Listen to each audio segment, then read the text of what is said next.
नमस्कार। भाषा ज्ञान पर आधारित हमारे चैनल हिंदी जगत में आपका स्वागत है।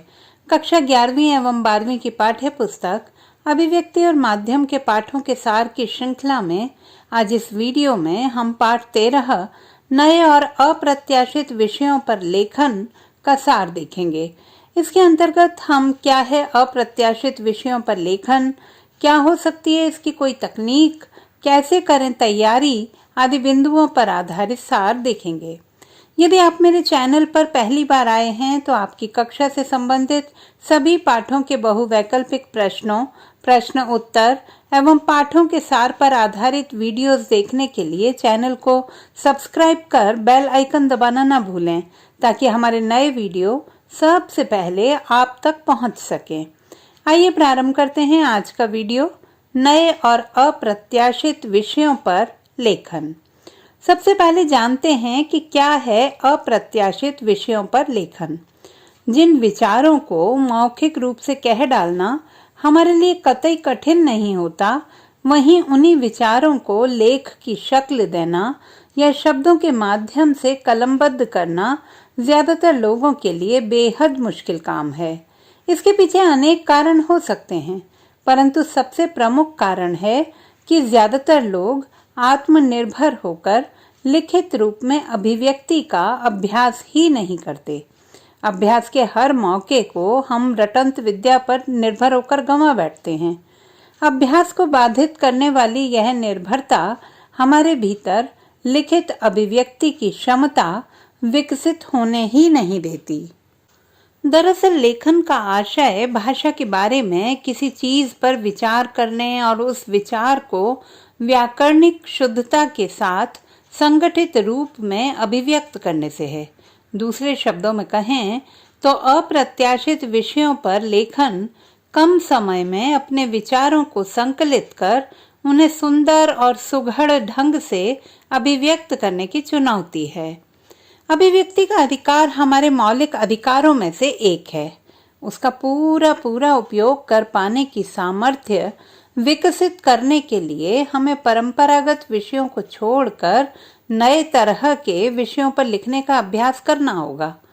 इस तरह के लेखन विषय अपरिमित हो सकते हैं, जैसे फटी पुस्तक की आत्मकथा, दीवार पर टंगी घड़ी, घर लौटते मजदूर, कोहरे में लिपटी वो सर्द सुबह आदि। जाहिर सी बात है कि सभी विषय अलग अलग प्रकृति के हैं और इसीलिए आपसे इनकी मांग भी अलग अलग किस्म की होगी। कोई विषय आपको तार्किक विचार प्रक्रिया में उतारना चाहता है तो कोई आपकी कल्पनाशीलता को उभारता है, कोई आपकी स्मृतियों को खंगालने के लिए आपको प्रेरित करता है तो कोई आपको अपने अनुभवों को सैद्धांतिक नजरिए से जांचने परखने के लिए उकसाता है। इन मांगों के उत्तर में हम जो कुछ भी लिखेंगे वह कभी निबंध तो कभी संस्मरण, कभी रेखा चित्र या फिर यात्रा वृत्तांत की शक्ल लेगा, परंतु हम उसे केवल एक लेख का नाम देंगे। इससे हम पर किसी विशेष विधा में लिखने का दबाव नहीं होगा। देखते हैं क्या हो सकती है इसकी कोई तकनीक। यह एक वृहद सच्चाई है कि लिखने का कोई फॉर्मूला आज तक दुनिया में नहीं बना। अगर फॉर्मूला बना होता तो कंप्यूटर हमारे मुकाबले बेहतर लेखक साबित हो सकता था। इस तरह का लेखन हमारे सामने खुले मैदान की तरह होता है, जिसमें बेलाग दौड़ने, कूदने और कुलांचे भरने की छूट होती है। कहने का तात्पर्य है कि दिए गए विषय के साहचर्य से जो भी सार्थक और सुसंगत विचार हमारे मन में आते हैं उन्हें हम यहाँ व्यक्त कर सकते हैं। स्पष्ट फोकस वाले विषय मिलने पर हमें अपने विचार प्रवाह को थोड़ा नियंत्रित करना पड़ता है, क्योंकि इन विषयों पर लिखते हुए इनमें व्यक्त वस्तु स्थिति की हम उपेक्षा नहीं कर सकते।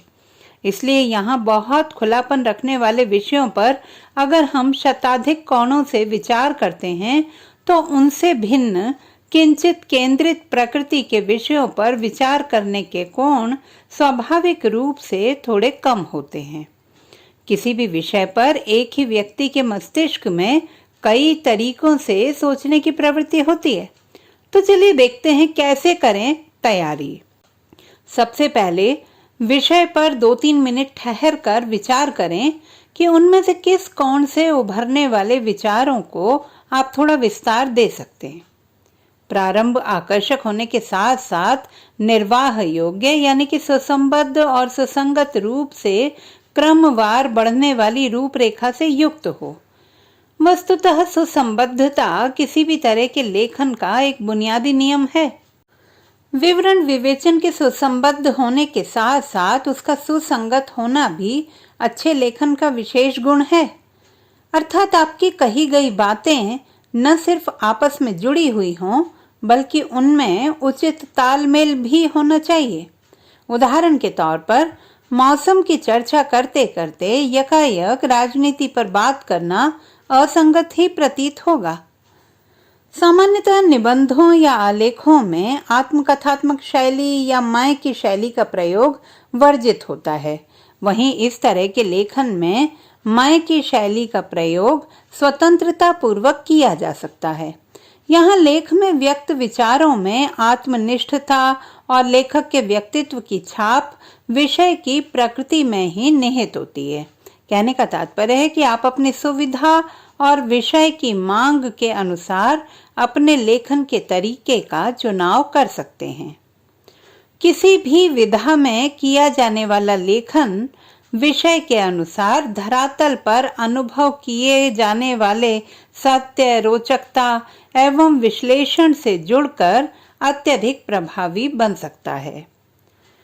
तो बच्चों, आशा करती हूँ कि अप्रत्याशित विषयों पर लेखन अब आपके लिए तनाव का विषय न होकर रुचिकर होगा। भाषा संबंधी किसी भी समस्या के समाधान हेतु बने रहिए सुनीता भटनागर हिंदी जगत के साथ। आपका दिन शुभ हो।